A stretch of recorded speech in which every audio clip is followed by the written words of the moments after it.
Ibn Ataillah al-Iskandari, la clé de la réalisation spirituelle et l'illumination des âmes. Sur les invocations en cas de maladie. Premier hadith.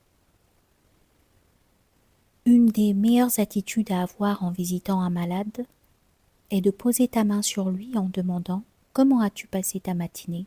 ou « Comment as-tu passé ta nuit ?» Hadith suivant. Lorsque vous visitez un malade, consolez-le.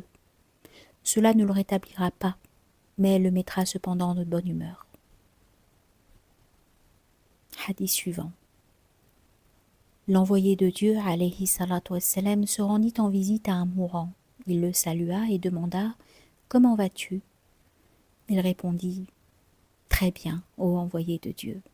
J'ai hâte de Dieu, mais je crains pour mes péchés. » L'envoyé de Dieu, alayhi salatu wassalam, dit « Ces deux-là ne s'uniront jamais dans le cœur de l'homme en ce monde sans que Dieu ne lui accorde son vœu et ne le protège de ce qu'il craint. » Hadith suivant. L'envoyé de Dieu, alayhi salatu wassalam, se rendit en visite à un malade et lui demanda « As-tu envie de quelque chose ? Veux-tu du pain sucré ?» Il dit « Oui », alors il lui en fit apporter.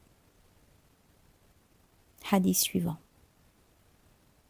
Lorsqu'il visitait un malade, le prophète alayhi salatu wassalam disait « Guéris la blessure, ô Seigneur de l'humanité. Guéris, tu es le guérisseur.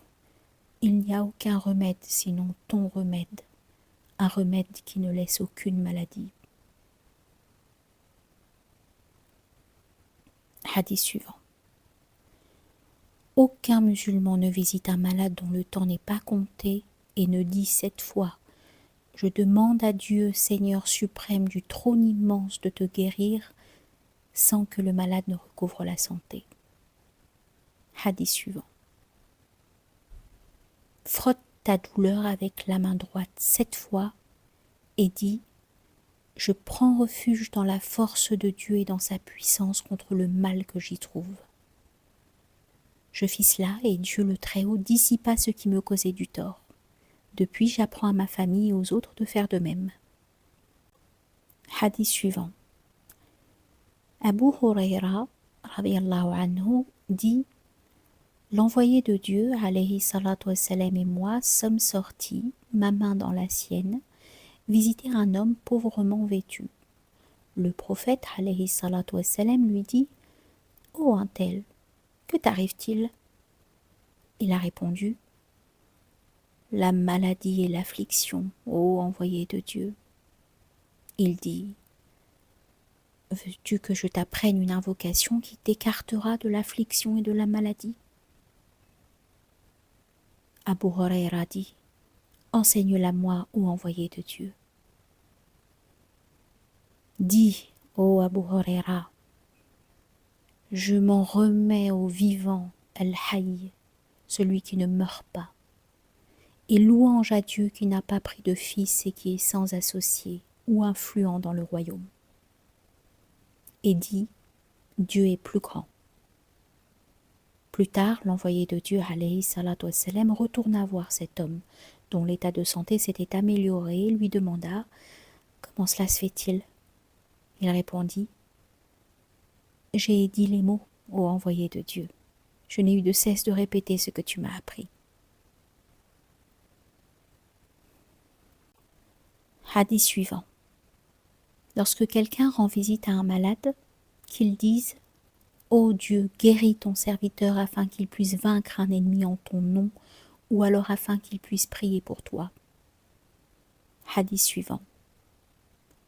Uthman ibn Affan a rapporté « Je suis tombé malade et l'envoyé de Dieu, alayhi salatu wassalam, vint un jour me rendre visite. Et il dit « Au nom de Dieu, le compatissant, le miséricordieux, je te protège par la parole de Dieu l'unique, l'Éternel, etc.,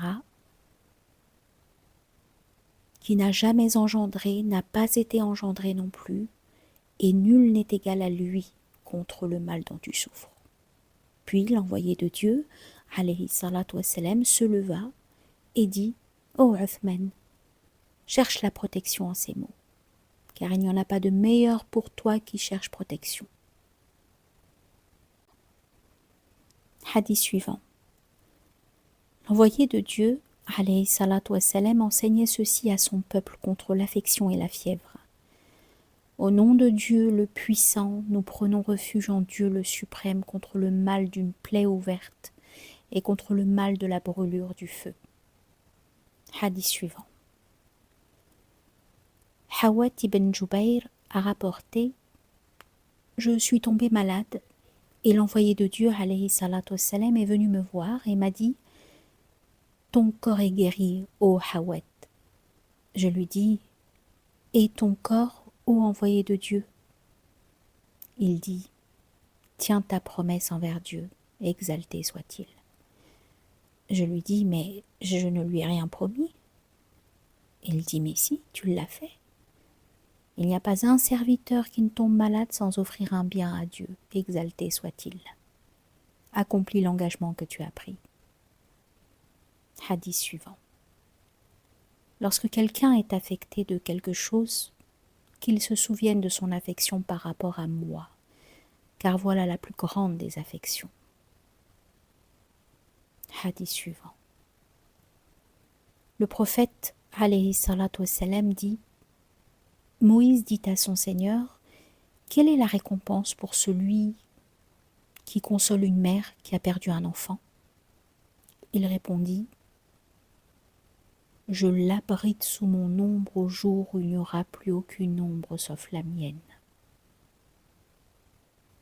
Hadith suivant.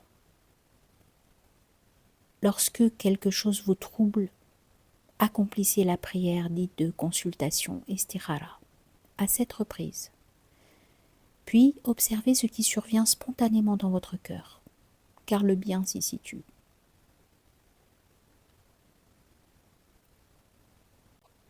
Hadith suivant. Lorsque l'envoyé de Dieu, alayhi salatu wassalam, projetait de faire quelque chose, il disait « Ô Dieu, choisis et sélectionne pour moi. » Voilà la conclusion de ce que nous avons souhaité citer dans ce livre d'une manière concise.